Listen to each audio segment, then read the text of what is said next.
Exploring Science in the Sea. The recent saga of life on Ascension Island is a series of miscalculations.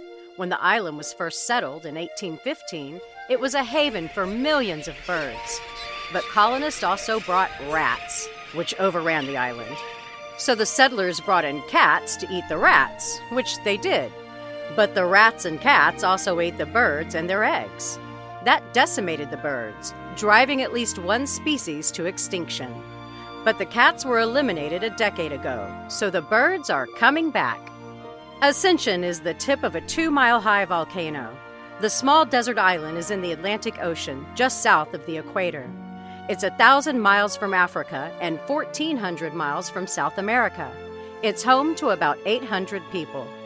It's also home to hundreds of thousands of birds, including seabirds. They nest on cliffs at the rim of the island, or on tiny Boatswain Bird Island, just offshore. Many of the birds spend most of their time at sea and visit the islands only to breed. One of the most common seabirds is the sooty tern.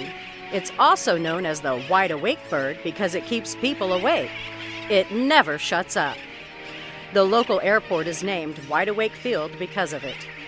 Another resident is the Ascension frigatebird.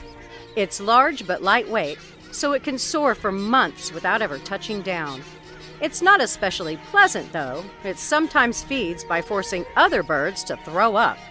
Still, it's a part of the continuing saga of life on this remote Atlantic island.